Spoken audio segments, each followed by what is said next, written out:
So we begin, Monica. So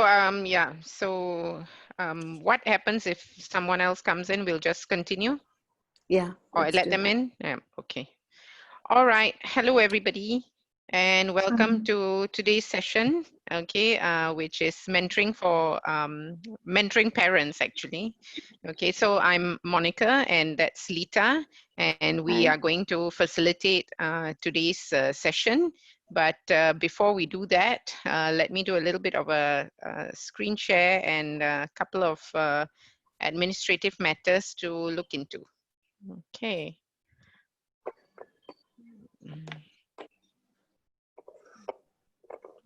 Right, here we are. Can everyone see the screen?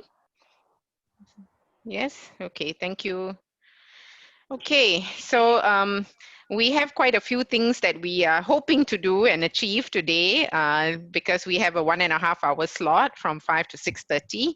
So we've done a little bit of introductions, and then we'll share some of the objectives of the session, couple of ground rules, okay, then some questions to think about, which Lita and I will walk you through, challenges when we handle this aspect of mentoring with parents, the cause and effect, and looking at some parenting styles, although these are not cast in stone, but we think that it might be a good idea to just give a little bit of a framework and idea of what parenting styles are like. And what would then be the focus of mentoring parents? And hopefully we can look at a couple of case studies, but we think that by then, if we are able to tease out as much as possible from one case and do it well, I think that would be sufficient. And then a bit of a summary and closure. Okay, so that's the plan for today. Okay, so in terms of objectives, basically this is what we intend to do, and that is to identify some areas of need for parent support, okay, to use a real case study for analysis. None of these are made up, okay, and they are actual cases. And of course, this session is basically to share experiences and encourage some form of peer learning. Okay, but a couple of things to take note of. So in order for us to have a fruitful session and to use technology effectively, I mean, obviously a Zoom meeting is not the most ideal. It would be perfect if all of us could actually sit down and have a discussion together. But maybe we can have about 3 sentences per person to tell us a little bit about yourself. Maybe turn off your mic except when you are speaking. So it's good to put it on mute. And of course, get to the point as soon as possible. Given sometimes we might have interruptions with our Wi-Fi, etc., it might be good to speak in short sentences and be succinct, and perhaps to exercise turn taking and hear the view of others. I know that Zoom has got a hands up function as well, okay, or use the chat if you really need to respond to something and we can't hear you, okay, and clarify with either me or Lita if something's not too clear. Okay, so over to you, Lita.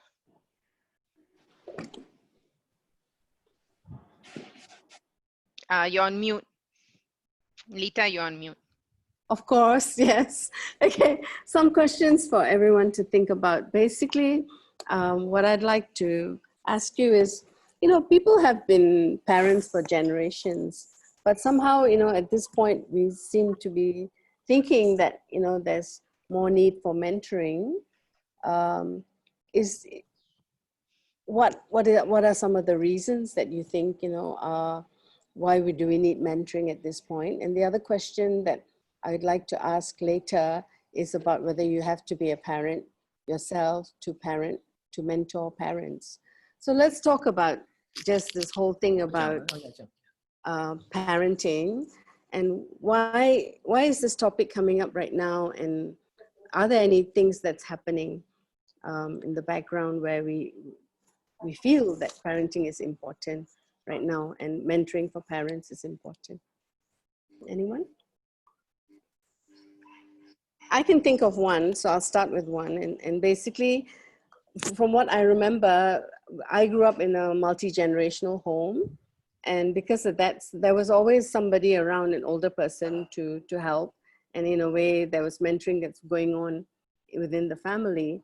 Also, the neighborhood was involved as well. Like if we did something wrong, then the neighbors would actually tell us off as well. It wasn't just the uncles and the aunties and all the other people who are around you, you know. So, and now with nuclear families, maybe there's more of a need. So that's just my hypothesis or my theory. So what are some of the reasons why we think, you know, mentoring is needed for parents these days? Yeah, I agree with you. I think the other reason, this is Braille, the other reason Yeah. why I think mentoring is more important in today's world is in the old days, or well, not my time, but you know, many generations ago, like you said, there's always an older person around the house mentoring everybody else or helping to mentor the children and everybody. Today, most parents are at work. In fact, both parents are at work. And because of the demands of work, a lot of them unfortunately fall into this whole cycle of spending a lot of time or even traveling for that matter for work.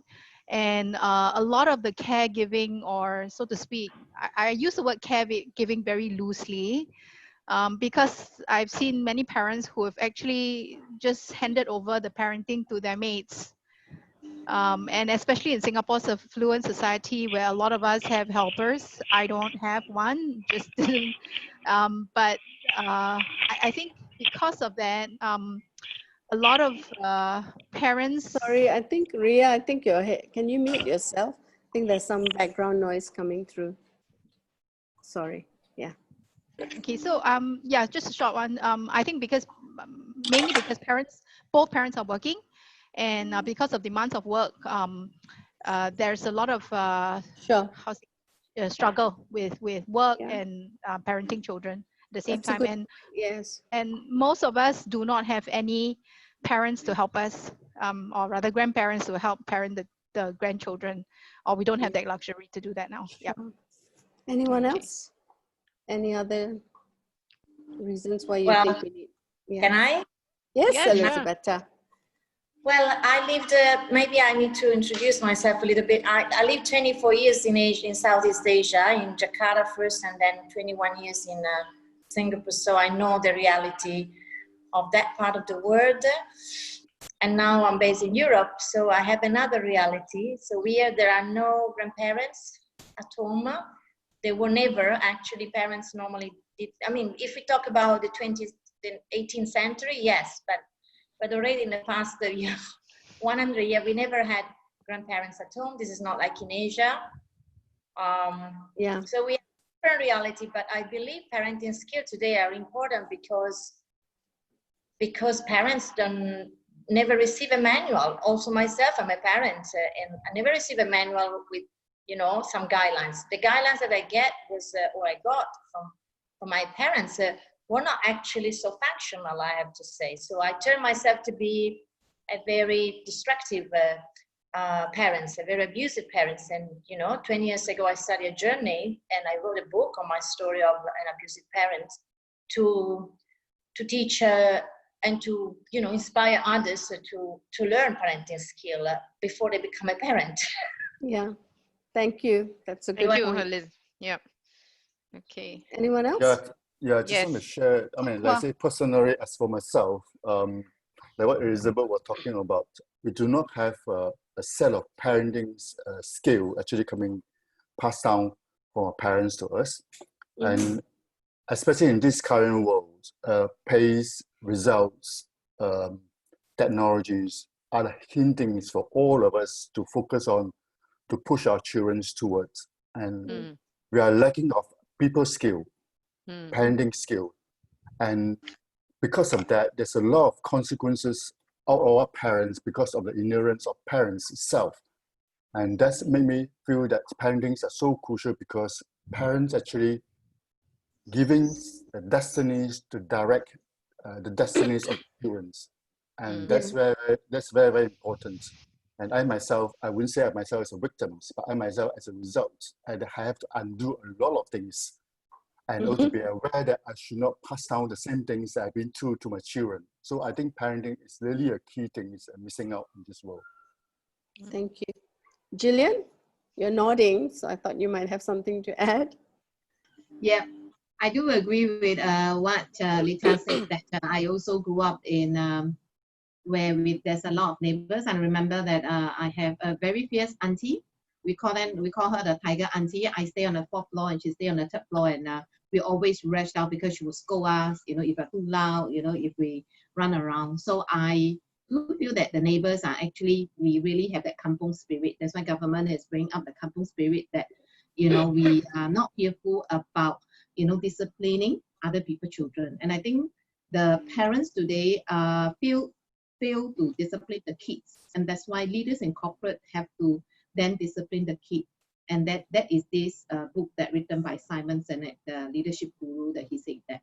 Personally, for myself, I grew up in a church, so I'm rooted with the Christian values, the moral values. And I don't I have one son, 19, and I do believe in chasing academic. I believe that character first.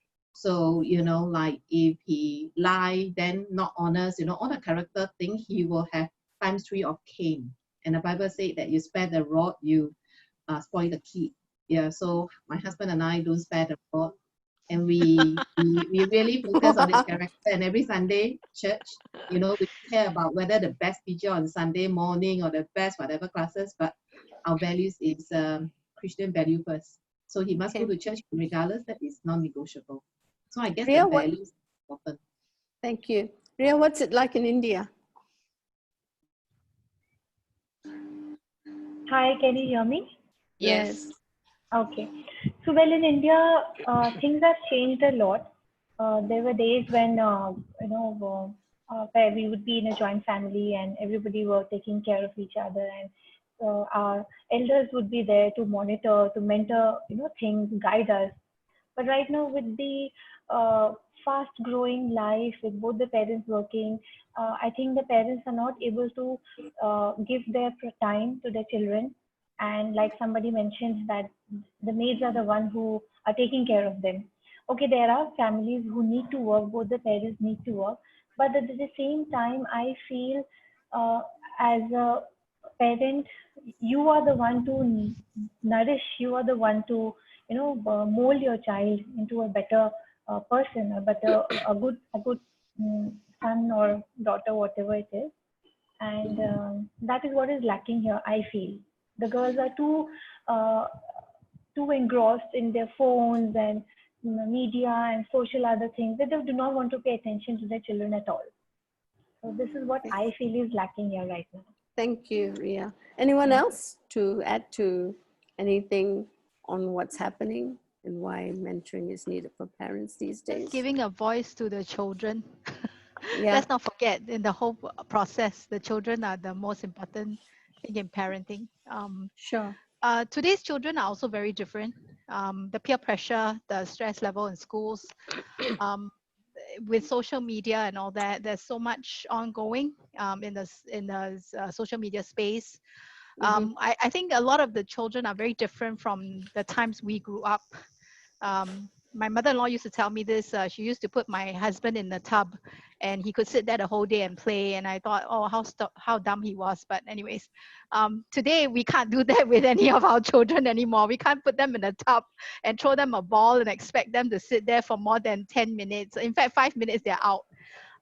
So I think that the children of today, it's also very different. And the things that they're looking for, or the needs that they have, I didn't say the wants, but the needs, the emotional, psychological, spiritual needs that they have are very, very different from our time. So that's also the big, huge mix into the whole situation. Yeah. Okay. So, Go sorry, ahead, Lita. Monica? No, go ahead. So the reason you are here is because you are mentoring parents. I mean, you've signed up for this because this is a journey that we want to take. Either because you have someone you feel needs your guidance or your help, right? And so that brings me back to the two questions that Lita asked earlier in the slide, and that is, do you need to be a parent yourself to mentor other parents?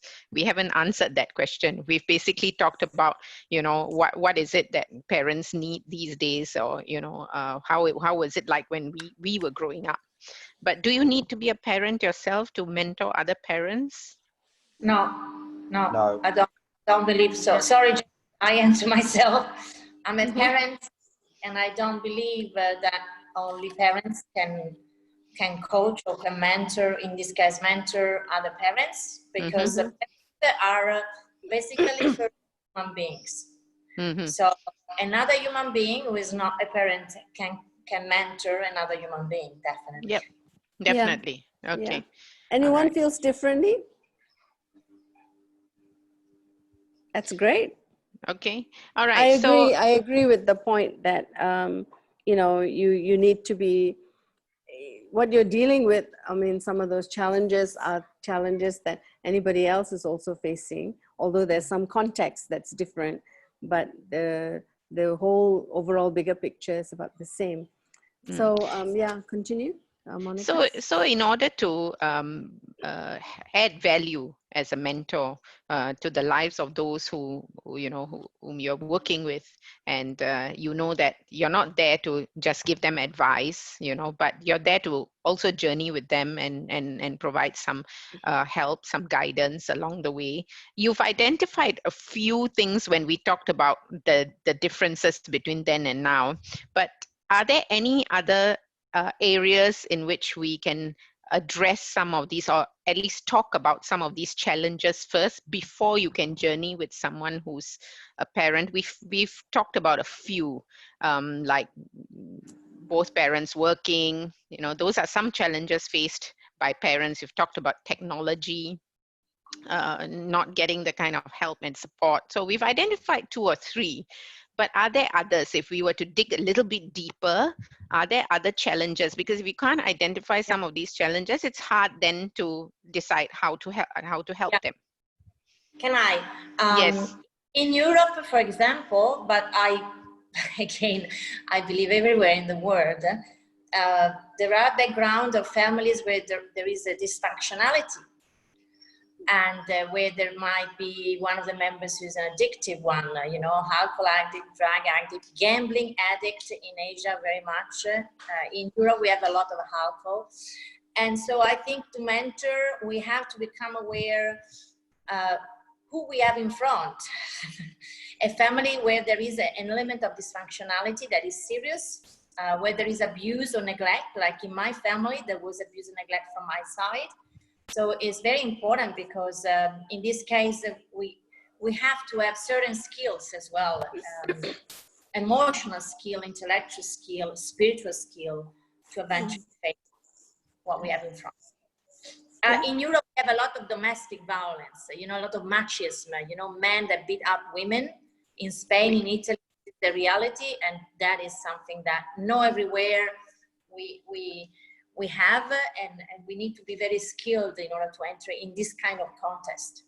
I think that is everywhere. Just because you don't see it doesn't mean it doesn't exist. Okay. Yeah. Thank you for that, Elisabetta. What about some of the others? We haven't heard from Florence or Jabish. Anything to add about challenges? What do parents face, and what do you think you need to be aware of? In my case, actually, I'm pregnant right now, so I'm just a little proactive and just wanting to learn about parenting, because just the pregnancy part only I have learned from the experienced ones, learned so much from other people. So that is why I just wanted to learn how does it go about, and what are the challenges that we can face, or because the smallest of learning is a good learning. So for me, it is very, very important that whatever knowledge I can gain from the experienced ones, nothing like it. Florence? Thank you. Yeah. Okay, I think because I wanted to learn mentoring for parents because I wanted to contribute to the children's sector, the children's world. So I thought that, learning how to mentor parents actually is a way of communication in a better manner with the parents. And I think if you provide good mentoring to parents, I think they will have a trust, in that sense, If you want to do something for their children, they know that you actually understand them and trying to help them in mentoring. Yeah. So this is the angle I'm coming from. Yeah. Sure. Lisa, we haven't heard from Lisa, right? Hi, Lisa. Hi. Yeah. Yeah. I've been happily sitting in the background listening. I know. Thank you, everyone. You're on mute, Lisa. Beg your pardon. Yeah. Yes, I'm very much here to learn from everyone.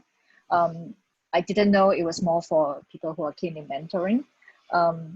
Myself, I'm a parent of 2 children. I'm facing a lot of difficulty evolving myself as a parent. And if I talk about I myself, I would really love to have mentoring for myself as a parent. I find myself facing challenges how to evolve as my children grow older into teenage years. And also I find myself having challenges in a mixed culture family. My husband is Mediterranean, Italian, Moroccan, background, and myself being a very Chinese Asian upbringing. We have a lot of challenges trying to put together a mixed culture family, and the children are heavily, influenced by. They're not living close to either sets of the grandparents, and so they grow up in a very different kind of middle culture, and I find myself trying to do what my Chinese mom, my parents were bringing me up, being a bit too Yeah. harsh. So I had a lot of issues in the recent 2 years with my children, finding myself isolating from them. And in the last few months, the circuit breaker has been brilliant, giving me another chance to come closer to my children and try to evolve myself a little bit. So really, I'm here to learn. Thank you for sharing. Third culture kids, right? Yeah. I have also third culture kids. So sometimes that's a challenge because they're trying to find their identity. Yeah. Okay. All right, shall we keep going? Let's look at some of the challenges that we kind of put out. Yes, coming to that now. Mhm. So we kind of listed out some of them, and maybe we can look at it. So Yeah. there's dual income family and high stress of the job. There's also expectations, targets, and goals. And sometimes I think some parents have all these expectations that they put on their children. So they have this, they're living vicariously through the children. Beliefs, values, societal values as well, Expectations. what other people think. And then being out of touch with trends, technology, Instagram, TikTok, alcohol, the influence of other friends, and drugs and things like that as well. And also suicide. Sometimes people talk about anxiety, depression, and things like that. And generational baggage that comes in, where, like you said, Lisa, where you become your mother, maybe, so it's that sort of thing that also happens, is what we put in as some of the challenges I think that people are facing. And some of this is just not now. I think, you do have them even through the times over the years. Yeah. A few more challenges, and these are to do with our own behaviors. Okay, sometimes our own, sometimes the children's. Parents who may not be so clear about setting boundaries with their own kids, and I guess underestimating some form of connection with their own child. We often think that just because they're not talking to us or not engaging with us, that there isn't a connection. And linked to not setting the boundaries is a little bit about chasing control and not knowing that trying to have too much control is going to be counterproductive. Okay, Lita, you want to talk about the behaviors part? Yeah, I mean, one of the best pieces of advice that I got when I had my teenage kids going through teenage was, don't take anything they say or do personally. And so that really helped me, because they grow out, and so that's one of those things, that not taking behaviors personally. Sometimes there are children who have unmet developmental needs that we have to also look at, and letting outside opinions. We always have this so-called friend or relative who has an opinion of how you bring up your children, and I also found with some of my friends that they were extrapolating a small event into, like, if you carry on like this, you're going to be a delinquent, you're going to be a drug addict, you're going to be an alcoholic, and sometimes we put those burden on our children. So that's also some of the challenges, I think. Yeah. Yeah, a few of you talked about how, you know, you feel that, you know, you grew up in a family that was not exactly the most ideal. And although you're trying to get better at things now, I think sometimes we also have to let go of some of that past. And there are times when it's a little bit hard because we are only human. And yet here we are also either as parents or guiding other parents, right? So these, I think, are very real circumstances and situations. And it also starts with telling the parents that they need to perhaps forgive themselves and, you know, their kids, you know, because we want to try to be the best that we can, but there are times when it's hard. Okay. So going to the next, is there anyone who would like to add something to these challenges? I mean, either a thought or a feeling. I think one of the things that we have to have at least the basic understandings of the development stage of the children, because from my experience of coaching parenting or coaching fathers, and they have a lot of conflicts with children. If you listen deep into it, you realize that there's a lot of misunderstandings, or there's a lot of ignorance about the way that how children grow up. At certain stage, they behave certain way. And that's the way how the internal change, the hormone change within. I think a good basic understandings of the development stage of the children will help a lot in parenting. And there's something that I tend to pass on to parents when I'm working with them, is to tell them these are the basic understanding you need to know so that you will not create misunderstanding in the way that how you look at children behavior. Okay, yes, thank you. Yes, Braille. Quick one. Yeah. I just came off another coaching session just before this, and I was coaching a teen, not a parent, but teen, but issues with her parent. One I just sent it to her was 5 language of love. So I think a lot of you are familiar with Gary Chapman.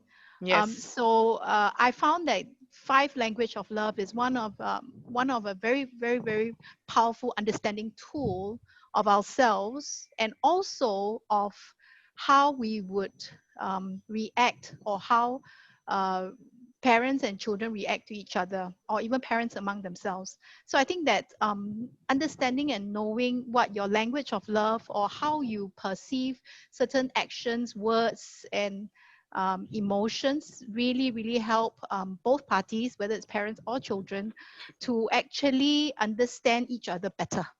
So I found that to be very powerful. Yeah. Okay. Anyone else wants to add anything to this? Well, I think about the challenges that a parent has. My daughter is already 27, so I went through the time. Is also learning the ability. We all were children, first of all, so we have to remember that we all were children, and we all went through rough time of adolescence. And one thing that we have to face is rebellion time. And rebellion time is one of the big challenges, because I know from experience, clients as well, that we try to suppress rebellion.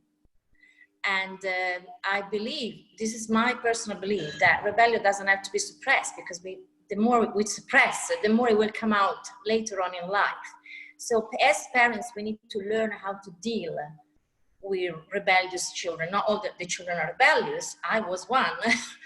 But eventually is learning skill to deal with rebellion, and instead of just simply pushing away rebellion or judging rebellion as bad. Yeah. Any other thoughts? Anyone else? Well, I just wanted to add on to that rebellion kids. I mean, my own son, he was very rebellious, and I was reminded that to give unconditional love of a mother. So I was like, you know, how can my mother give me unconditional love, and I couldn't give to my son? You know, so I think that is a difficult one that I actually learned and repent from that. You know, my son had to do something to earn my love. Then I get to realize that when he was rebellious, that he doesn't have to earn my love at all. So I think that's not easy. Thank you for sharing. Monica, you want to continue? Yeah, I think, you know, a lot of the time we also tend to put ourselves in a situation where we say, you know, when I was your age, I never used to do this and that, you know, and sometimes that framing is not exactly the universal truth. We want to think that we didn't do some of these things, or we want to think that we never exhibited some of those. A, we may have, and B, even if we didn't, we grew up in different times.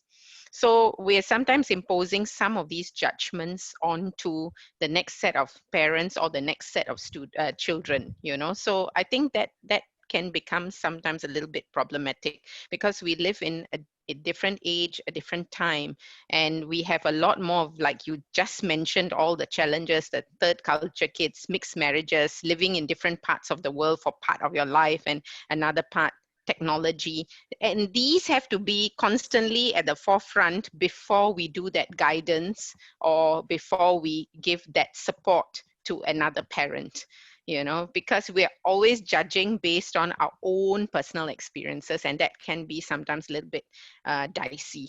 Okay, so with that, I want to take you through the next couple of questions, because we're now moving a little bit more into the mentoring sphere for parents, but that would involve asking ourselves a few more fundamental questions. So here we are. Let me see. All right, so are there any specific needs that parents have, and are you aware of parenting styles? That means, you know, when you spot a parent, are you able to say, oh, you know, this parent tends to give too much of his or her time to the child, or tends to be, you know, tends to mollycoddle, you know? So I mean, it's not about labeling the parent, but it's awareness of the style of parenting. I think Lisa mentioned a little bit of it earlier, where she said she tends to be a bit strict, like a typical Asian Chinese parent, and maybe the husband's a little bit different. So you're aware of your parenting style. So are you aware of other people's parenting styles? And what can you do to support specific parents? And so I have a range here. They could be young parents, parents of children with special needs, single parents, unwed mothers. I mean, any of these, you know. So are you aware of any parenting styles? And are you working or may be working with certain parents who have specific needs? Anyone would like to share an experience? Well, presently I'm mentoring and coaching a friend of mine. She's a friend, and she was separated 2 years ago, divorced, and with and two. So she's Italian, living in Spain, married with a man from Spain, 2 kids from the same man, and then 1 kid that was adopted after 6 years from the first 2 in Somalia, when she was living in Dubai. So now with the coronavirus, for example, the husband, who is a pilot of Iberia, doesn't receive any more the salary as before. It's been set up on a, you know, basic salary of 1,000 euro, and she finds herself facing a lot of stress, anxiety, already for the divorce, and now adding the financial stress. So yeah, you know, it's it's really important to consider all the history of the parent when you mentor it, because parents who are separated deal with difficulties that parents that are not separated, they're still together, don't have. And in this case, also with a child who is being adopted. So you know, that is another issue. Yeah. So 2 questions there, Elisabetta. One is, are you able to at least summarize what is your friend's parenting style? And if you had to prioritize her need as a parent, I mean, yes, she has financial needs and all, but if you have to prioritize her need as a parent, what would it be? So these are 2 questions that I have for you. Her style is very, very strict. she's a disciplinarian, and the husband, normally when we are disciplinarian, the husband is not, you know, we have the opposite attract. Then they have a half, they spend it with the children 15 days, so it's not 100% of the time with mom. So that I think is positive. But yes, one of the challenges is that I'm dealing with her style, but I cannot deal with the style of the husband because I'm not coaching the husband. So that is already one issue. And then what she needs most, actually, she called me this morning and she said, Elizabeth, I need you and I cannot pay you and I cannot pay any therapist. And so, of course, for me, it's, you know, it's been always free of charge, but sometimes she feels she's not a kind of parent who is able to ask for help. She's very much into her style of, I do everything myself. And so for her, it's difficult to ask help and to accept help also free of charge. And that is also the issue. Yeah. Accepting, receiving. Lisa, are you able to identify your own parenting style?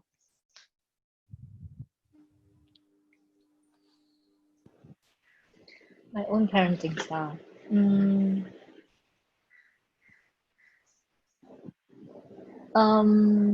Let me see. Disciplinarian, definitely.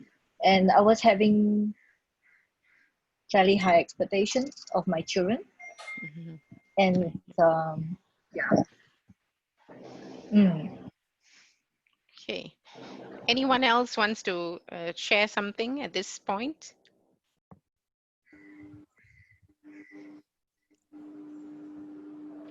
Lita?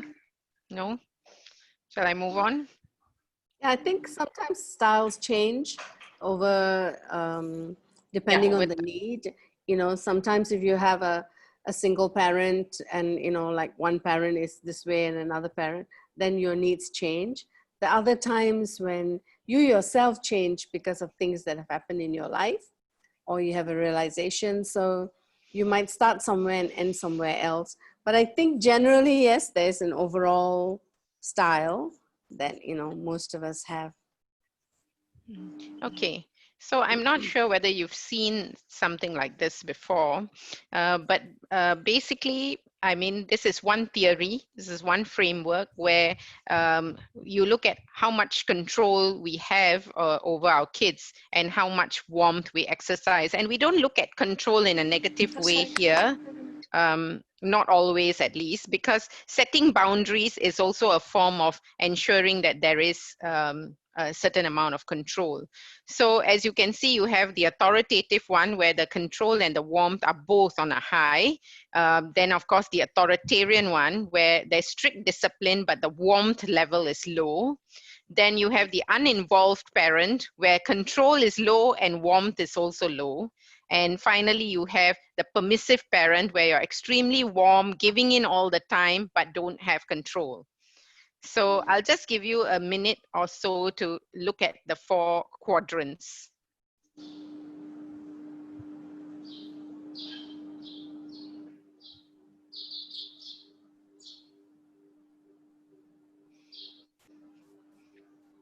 Have any of you seen this before? Yes? Yeah. Okay. So I see a few people nodding, so then it's I guess easier for us then to have a bit more of a discussion. So let's move on then. So if you're mentoring parents, I mean, a few of you talked about the love languages. I think it was Braille, if I'm not mistaken, who said that, yes, this is something that we can look into when we are guiding some of these parents, to tell them about the language that they use. And to that, it's also, to that end, it's also listening with empathy. Because a lot of the time when we use the you language, we sound like we are accusing. It sounds accusatory. You did not do this. But if we tell our own child, however young they are, I felt upset when this happened, we are then moving away from the you language and using the I language. Okay, focusing on the behaviors, okay, and not trying to read their mind and not taking certain things personally. So in a way, it's also separating the person from the behavior. I'm sure whichever parent you're speaking to, they definitely and positively love their children. It's just that they may not love some of the behaviors of their children. So it's about focusing on maybe improving some of these behaviors, not just of the children, but of the parents, and trying to ensure that they don't take certain things personally. Enjoying the moment and being present, and that is to do with the parent-child relationship, because it's also about building memories. Guiding some of these parents to ask good questions of their child, the setting of boundaries we talked about earlier, and one of the most overlooked portions is about good role modeling. Because a lot of the time we find that when parents tell their kids, you know, can you get off the device? And the child is old enough to turn around and say, well, you were on your device throughout dinner, you know, and you're telling me not to use my device, then obviously we haven't been effective role models. Okay, so we've got about 7 items over here. First, I'd like to ask Lita whether there's anyone here that you want to elaborate on before we perhaps ask the rest of the group for experiences or sharing examples, etc. Lita? No, I No. think it's fine. We have very experienced people here, so they understand all of it. So I think we should get into that. Yeah. Would any of you like to perhaps pick on one of these 7 areas and share either a personal experience of how this resonates with you, or how you may find this portion difficult? Yeah. For my personal experience of, oh, sorry. No, so go. For my personal experience of how I sort of talking to the parents, listening and with empathy, you using a you and I language itself. When you're up above your head, you're getting so angry. We tend to use the word you. I mean, it is something that you, beside you, there's another word, why you do this, why you do that. That's very, very provocative as well. So some things on that itself for parenting is parents, even though how angry you are, you need to step back and get yourself calm down first, because the moment you go in above your head, it's going to be quite difficult for you to control the word you and the word why you do this. And you start blaming all the time, and going to be very critical for you to deal with the children. So getting yourself calm down first before dealing with children, I think it's one of the key things as I observe more parents that neglecting about this part. That's good advice. Yes, thank you, Kok Hua. Elizabetta had something to say. Well, role modeling, I think, they are all important, but what I do when I coach or mentor is really setting the attention and the focus on role modeling. Children don't listen. Children, when we start talking and preaching, children have a very short attention span. We all have, actually. My children even more. So my experience, but also the experience of many people that I coached, is that, when you speak, very little remain, but when you really walk your talk, and I was talking about this with James a few days ago, walking the talk is really the challenge for a parent. And what I believe when I mentor is the focus that I really, really try to set up from the beginning with them. Thank you. Is what we see that remains. The child see in you the coherence, the congruency. Is when he doesn't see the congruency. When you say, for example, don't smoke, and then the parents smoke, or don't scream and the parents scream. And there is a beautiful advertising from England, a very old, from abusive family where there is abuse and neglect. And I will send it to you, the link later. It's an old one, and it shows how the parent says something and the child copy or doesn't copy according to the parent's behavior. And it's really so important to walk the talk. Thank you. Yen Lu's here, so I wanted to get Yen Lu's view. Yen Lu, you have anything? Yeah. Hi. After Yen Lu, I'll go. Oh, James, you want to go first? No, man, after you. Okay, hi. Yeah, James is always so polite and humble. Thank you. Hi, everybody. I am really enjoying the conversation here. Of course, this is this is a subject that's actually very close, near and dear to my heart, because of the work that we do in mental health, especially youth mental wellness with Over the Rainbow, and we work a lot with parents. But anyway, okay, just a couple of things I want to comment here. Someone talked about the kampong spirit. I mean, the old African saying that it takes a village to raise a child. I think that is so true. And yet the village is missing, by and large, right, in today's society.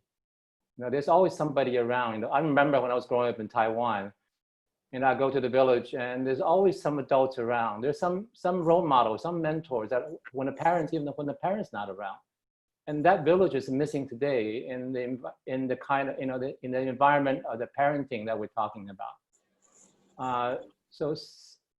And that's hard to replace. Second thing I want to say, I think somebody mentioned about character. I think was it Jillian or is it Braille? Yeah. But anyway, I think today, because of the situation that we live in, it is, the role of teaching character used to belong, of course, characters are formed in the first 5 years of your life. We all know that already.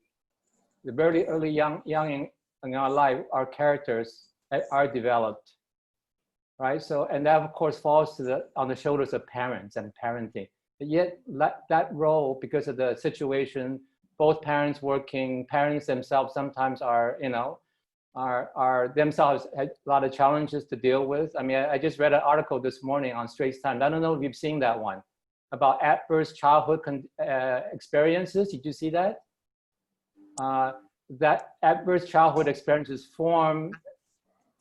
creates much of the mental health issues that we have as an adults, right? So when we grow up as a child, either because of family, or because of dysfunctional family, or because of emotional abuse, physical abuse, or because sometimes not because of family, but outside other environments like school, being bullied.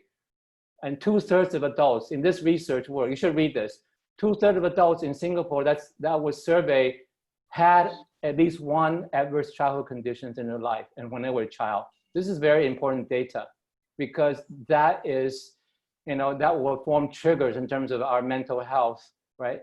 Depression, anxiety, and later on what we're experiencing in life, you know?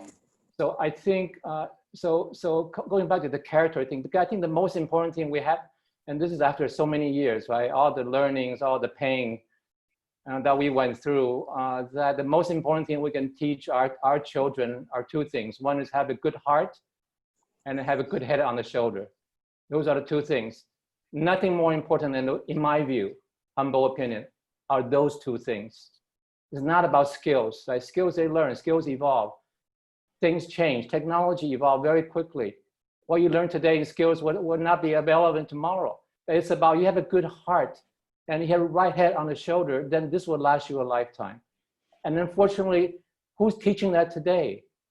Right? And a lot of that's been outsourced. So I think we need to go back, to that where, gosh, that's the thing that we need. And the other thing I want to say, sorry, quickly, I know I'm rambling on. I really believe in teaching the law of cause and consequences.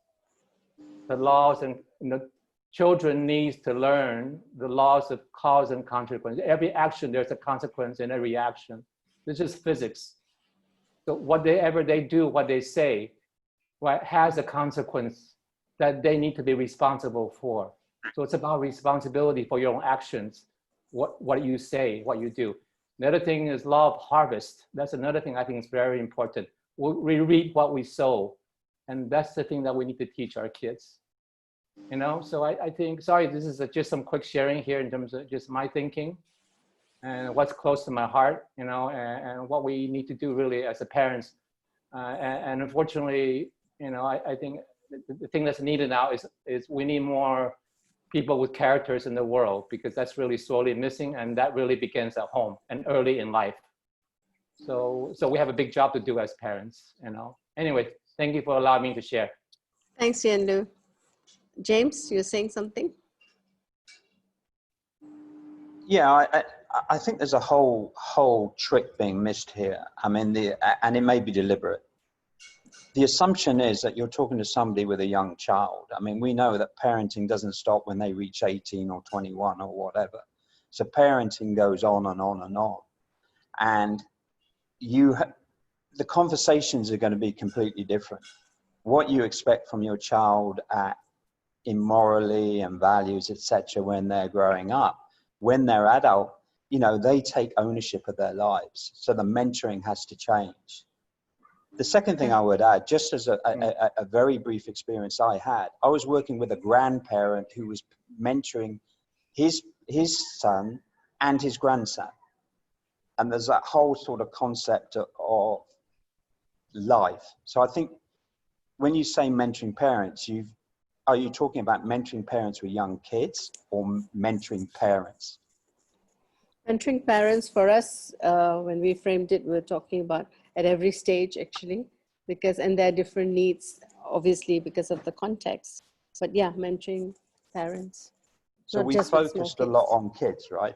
Sure. And rightly so, Lisa and the other young ladies, that's their pain spots or love spots, whichever way you want to put on it. But there's also a huge, vast, you know, when you're talking, anyway. Yeah. I've said enough. So when Lita and I first had a chat about this topic, we thought about the whole spectrum because we are both parents of grown-up kids. I mean, my older child is 25, my younger one is 22. And so and she concurred with me when we said that it's like a full cycle. So you have the infants and the very young kids, and then later on you have the school-going group, and then you have the teenagers that go all the way till about 18 or 19 or 20, and you have all these other challenges. But I think when all that is set in place and you have that foundation, somehow or other, when your kids are adults, they come to you then for the advice. So it's, in a way, yes, you're right, because you will continue to need that, but somehow it then feeds back, and there's this back and forth channeling. I find my daughters coming back to me now to ask me for certain types of advice. I may have needed a different mentor when I was a younger parent, but right now I feel I'm in the position to then be the mentor when they become parents of younger children. So it's like it's come in a way a bit of a full circle. Yeah. Elisabetta, you have a grown-up daughter as well. What would you say? About what? About the difference? Well, different time. I am now facing, honestly speaking, a challenge with Stella, because after I divorced 9 years, I separated 9 years ago, divorced later, and she went to live in London. I live in Barcelona. I decided to come live in Barcelona. Her father is in Singapore. So, and she has also other 2 stepchildren from the first marriage of my ex-husband, step-brother and sister, sorry, that are quite older than her. So my challenge now is to release complete control. And she's entering 28th of September. She's completely independent, and also to be able to walk my talk as a coach. I'm a coach, and she easily can say, Mom, you're a coach. So when she talks about her dream to be a musician, she's at that dream, but of course she's not working in another field in order to maintain herself to be a musician in London. So my struggle as a parent is to really walk my talk as a human being, as a mother, as a coach that preaches something and needs to show that what I preach I also practice.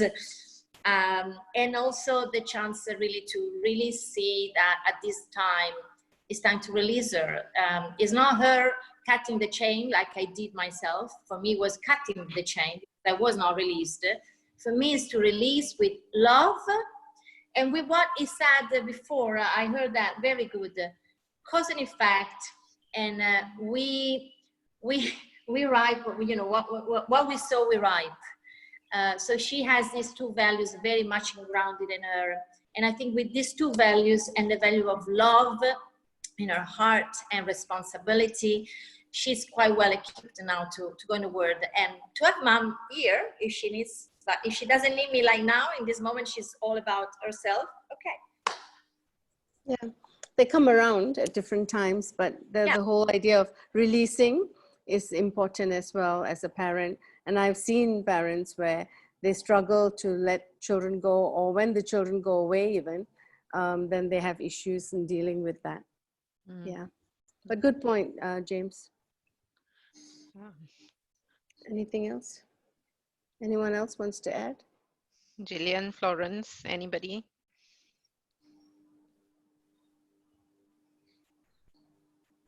I can let Florence speak because I think I hardly hear her speak.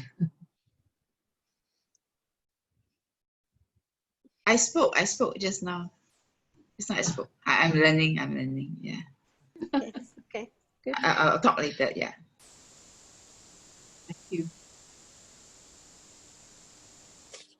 Okay, shall we move on to the case study? Yeah? Yes. Okay. Right. So we're going to share a case with you. Right.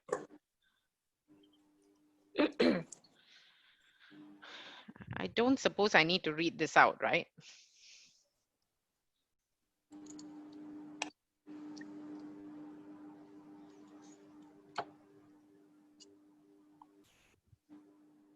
Yeah, we give you a few moments to just read it.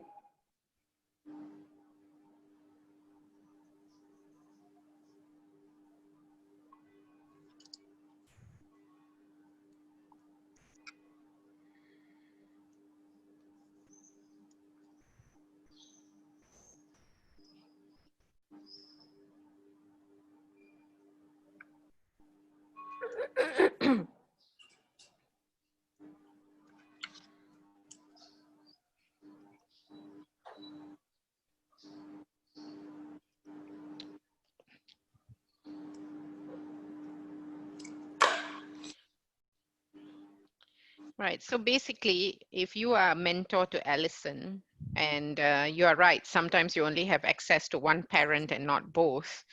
And those are going to be some of the challenges, and there might be some prioritizing or knowing the needs, etc. So how would you go about with this whole mentoring process or cycle?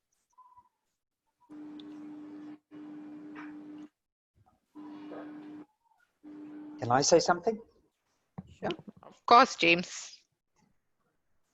I'd love to have a conversation with Megan first.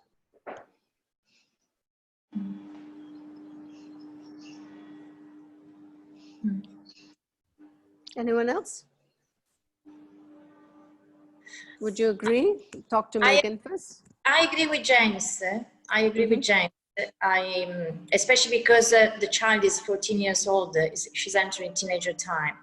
Unless the mother just come to me and I want to be mentored as, you know, as me, as a human being first, without entering the case of parent. That is different. But in this case, I would involve the daughter. Yes, I agree with James.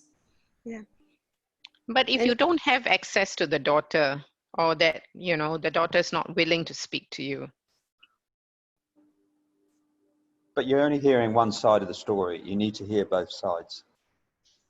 But you don't have access to the child. No, well, that's what I'm saying. You need to have. So for me, I'm out of it. Oh, okay. No, in that case, if I don't have the access, I normally ask the parent to involve the child if the child is a teenager. But in case it is not, then of course I don't drop the case.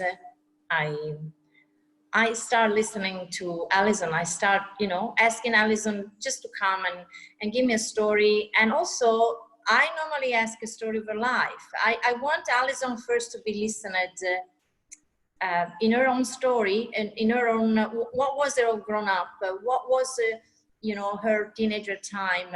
And just I give her maybe, you know, a couple of sessions where we talk around Allison's story, Allison as a human being. And then from there, I draw, I design something that can be specifically applied to what she has as a situation. But I want to know a little bit of background of her, first of all, if I don't have access to the child as well. I wouldn't drop her. Thank you, Elizabeth. Beryl or Gillian Kokwa, has something to maybe. say. I think, Jill. okay, Gillian and then Kokwa, because he's a psychologist, so obviously got a viewpoint there.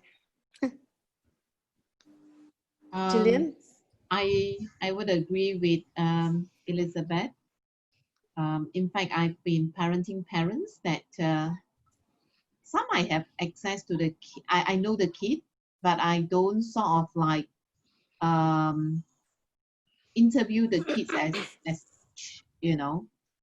But I think those parents that are mentoring, I personally know their children, so I kind of know whether the mother is doing the right thing. So I tend to ask more questions. But if for parents that I don't have access to the children, I will still coach her, I will still mentor her by asking her questions and see how she responds. That will be the approach. Thank you. Kokwa? I'm sure you see cases like this, right? Probably I will look into talking to Robert, the father. I want to know his fathering roles in this case. Yeah, as well.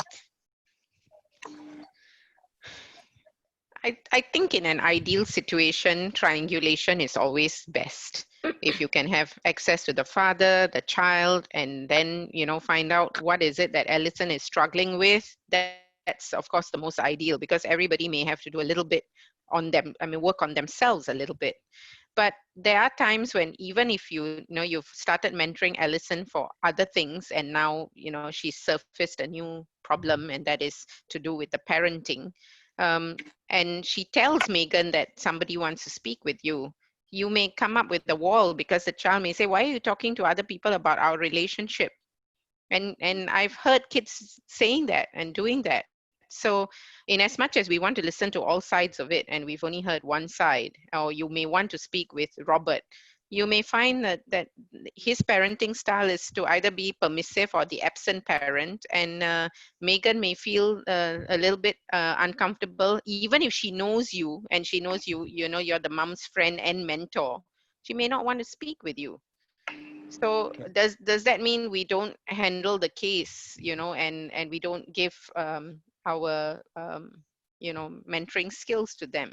So what I'm suggesting here with the case study is, let's work with what we have and not look at what we don't have.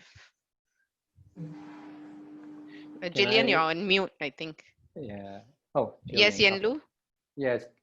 Can I say something? Yeah, I always tell people that as adults we have amnesia. We forget what it's like, you know, to grow up as a child. We've forgotten, you know. So in this case, Megan she's not unlike other teenagers of her age who's growing up. There's nothing unusual about there's nothing really extraordinary, out of bounds in what she's doing, right? So I think she's going through change, no question about it.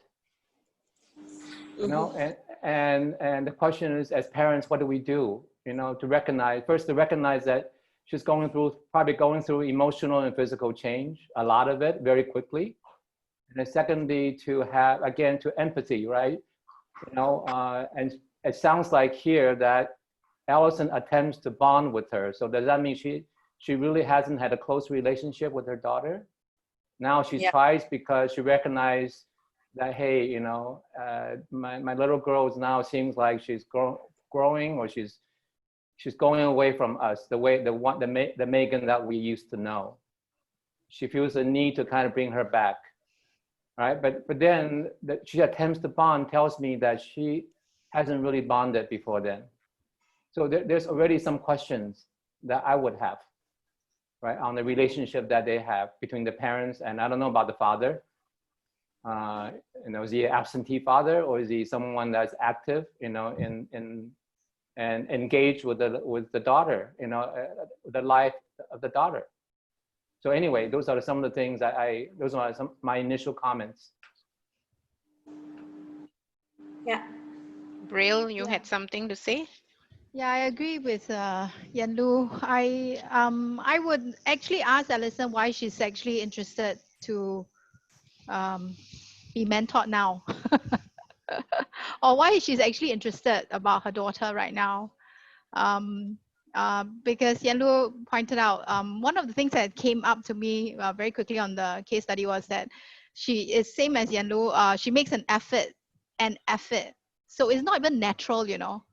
So she's making an effort to bond, which means like likely, I'm not sure, maybe she doesn't have a good relationship with her daughter. And by taking her on shopping holidays and giving her large sums of pocket money. Okay, so the question is this what Alison thinks that Megan needs? You know, so these are some of the things that I think I do see a lot of this in a lot of the parents I mentor, especially parents who travel a lot. I happen to mentor parents who travel a lot because I used to travel a lot myself. Actually, I stopped work about 3 years ago when I had a wake-up call, a parenting wake-up call. Okay, so yeah, so I think that we need to be, I think if we don't have an opportunity to talk to Megan or Robert, it's a good thing that Alison is at least concerned and at least she's reaching out, and we should try our very best to help her to identify where she would like to go, you know, based on the situation she has. And Yan Lu is right. Almost all teenage children go through this stage of sleeping at 3-4 a.m. in the morning. In fact, I don't mind sharing with you that about a month ago, I had exactly the same conversation with my son. My son is 17. He's walking around, if you see, up and down. I don't feel shy about it because, you know, he plays computer games till 3-4 a.m. in the morning. And obviously I was worried about his studies and stuff like that. And and then my husband is a very authoritarian husband. Okay, that's his parenting style. So he stresses me to go and chase my son to go to bed. And then end up, I am very frustrated because I'm torn on both sides. And I had big showdown with my son. And at that conversation I had with him, I said, you know, you're 17. I think you know exactly what you need to do, where you're going. And if you're not clear about that, maybe we can have a conversation. But if you choose, and it's a choice you make, to stay up to 3-4 a.m. in the morning to playing games, then I just want you to know that I may love you for everything that you do, right? But if you don't make it for J1 this year, and for whatever reason you have to stay back, I am not going to the school to help pull you up. So it's a consequence that it's going to happen that you will have to answer for. And I rather you answer that consequence right now when you're 17 than when you're 27 or 37. So I told my son, I said, you know what, from today onwards, I'm not going to come and tell you when you should sleep and when you shouldn't sleep, when you should play the computer and when you shouldn't play the computer anymore. You have to make decisions and you have to make smart choices to ensure that you actually achieve your goals that you set out for yourselves, whether it's academic goals or whatever goals you may have.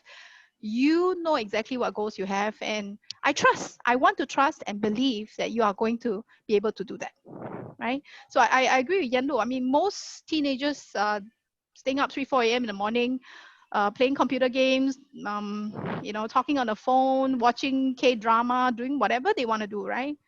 But most importantly is, first and foremost, I think for Alison's case, we would like to, I think from a mentor relationship, we would like to help her to identify some of, I mean, mainly why she's doing what she's doing or why she wants to even do something about it. And what exactly is she hoping to achieve out of the whole entire situation or the whole entire conversations we have with her or the whole entire session we have with her. Yeah. So Braille, maybe Thanks for your example. So since no one seemed to be too particularly interested in Allison's example, based on what Braille shared with us about what she did with her son, can we maybe identify a couple of things from some of the earlier slides that you think might have been useful, and perhaps that can then be used as a discussion point in your mentoring of other parents? What were some of the things that Braille did with her son? She brought in, she clearly brought in boundaries, and she brought in the cause and effect that was mentioned before, which is so important, because at 17, a child is already able, has already the intellectual capacity, emotional capacity to understand the word responsibility. So is on the way to become fully responsible in a few years. So what she did, she was eliciting the responsibility in her child, in her son, saying, it's up to you. I don't have to come here every night to tell you that you have to stop staying. The consequences of your action will be bared by you, will be borne by you. I think that is very important. And on the chat, 1+70 says she was very clear in her communication, right? Yes. Okay. So she was clear in her communication to her child. Anything about the language? Because she said, I'm not going to do this anymore. I can't, be going to your school. But I'll still love you. But I'll still love you. Love you. Yes. Yeah. Regardless. Yeah. I will always love you. But so it was the I language and not the you language, right? Yes. So it was not you have not done this or you have not done that. So the I versus the you language, setting clear boundaries and expectations and communicating clearly, right? Yeah, and I would say that she was, she is, and I really like that quality in a parent, assertive, because a child doesn't need to hear too many words or screaming or shouting, but assertiveness is very important in communication. That kind of tone, that kind of, pace that, set up the leading track. Yeah, so in the quadrant, it was high warmth, but high control, right? You communicate that you love, but you're drawing the boundaries. So high control, but high warmth. Yeah. So one of the things I've learned in my early life as a parent, I was very thankful that I had a lot of issues parenting my kids in the early years. And when I say issues, I'm talking about conflicting parenting styles with my husband. And both of us actually attended a parenting course actually organized by the church. It's called Growing Kids God's Way. And I am very, very thankful I attended that course, because it taught me about boundaries, not just about implementing boundaries with the children, but also understanding my own personal threshold with regards to boundaries. So today I tell some of the parents I parent, right, simple things like, now I'm referencing it to a little kid, a child. They watch a Barney show. The Barney show is going to end in the next, 15 minutes? And then you say, you know what, you should switch off the TV, come and have dinner. But you know that the Barney show is going to end in 15 minutes. Why are you completely stressing your child? In the first place, if you know that dinner time is going to be right smack in Barney show, you should never have allowed them to watch it in the first place. So you, as a parent, should have known better and not create that, what I call possible conflict. This I'm talking about little children. So similarly, so the ideal thing to do is that then we tell the child, we know that it's going to end in 15 minutes. So we don't stress the child. We make sure dinner time is after that 15 minutes. Because if that's a routine that they've always had, it's no point breaking the camel's back, because unless you've not allowed it in the first place. Now, similarly, I think that even for teenagers, when we set boundaries, we have to be clear. And then the other thing is that we must demonstrate love and trust to our teenagers and even young adults, that we trust and believe that they can do it and they know better. And of course, throughout the years, if you've actually already invested, I call it investing in their moral compass and their character and their belief systems, then we want to believe that those moral compass will continue to guide them, because you cannot be with them. I mean, you're forever a mother. That never stops, right? I agree with you, Monica. You know, if you have established a great relationship with children, it never stops. But we would like to, as they grow to become teenagers and adults, I believe that if you had invested time in developing their moral compass, it's a lot easier to parent at teenagers' age. For me, I'm very thankful because, you know, for us as a Christian family, many a times there are certain things that we disagree, and then I tell my son, I say, you know what, why don't you have a conversation with people that you are comfortable with in the church, and then you go have that conversation, then we circle back and we discuss again, you know. Because it is, we know it's within a clear, I would say, space, and sometimes we need, and Yan Lu was absolutely on point. It takes a village to raise a child. So it is always ideal to ask parents to look for safe people that they can bring into that parenting process. Because sometimes the child just doesn't want to talk to you. They just want to talk to someone else. And the someone else that the child goes and talks to, hopefully is somebody that subscribes to your family's value systems, character, so on and so forth. So I always encourage parents to consider looking at a community of support, or safe community of support for their children, and even for themselves, for that matter.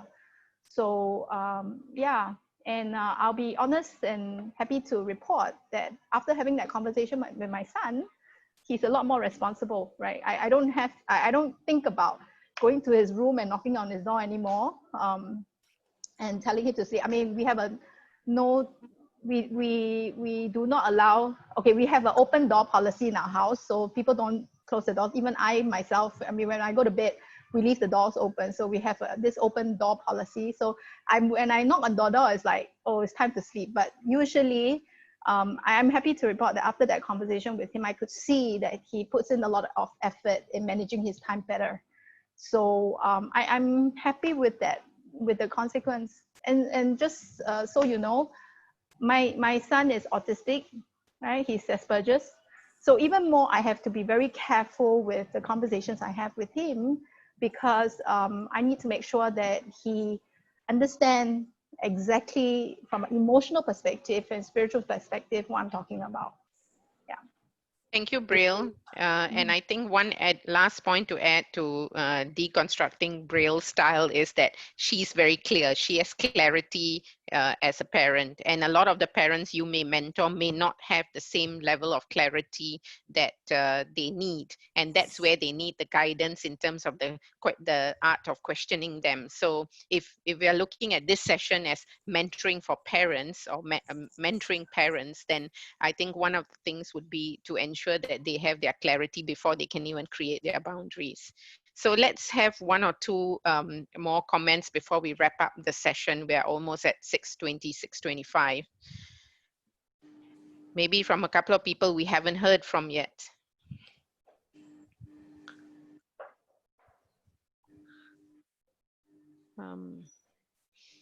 Okay, Yan Lu's left. Jabish is, I mean, we can't see her. I'm not sure whether she's here. 1 + 70 is making her little kid go to bed, right? Ria, yeah. Okay. How about Kokwa? Yeah. Kokwa, do you have anything to add to that? Yeah, I think most of us are quite experienced parents by ourselves. I have a 28 years old living in London. I have a 25 years old son in NUS doing architecture, the final year of a master. Like I say, I'm dealing with these two boys. The ways that parenting roles is very different. I'm more towards as a consultant and more towards as a supporter to them, because they make their own decisions, and especially the one that live in London. So more towards encouraging them as a consultant, and sometimes I come out a role as a counselor to them, because I'm a trained counselor myself. So of a struggle they go through, either understanding the way how he understand the situation, the way how he feel about himself, and so my counseling role will come in. But in the early part of their life is a lot of coaching that need to be done, encouraging, motivate them, push them forward and stuff like that. So as the parenting role changed from a coach to a consultant now, or to a counselor to a consultant's role, and then I added a little bit of a counseling role because all of us have an emotion part of it. That's area that I need to talk to them, deal with them most of the time. And one way or another, the ways that we brought up, a lot of ignorance that we have, somehow or other, we have an impact to our children's life as well. They subsequently picked up some of the negativity that we have. And just to undo that, in terms of psychology itself, you need to have at least 5 good efforts to undo one negative effort. So there's a lot of undoing need to be done as well in parenting.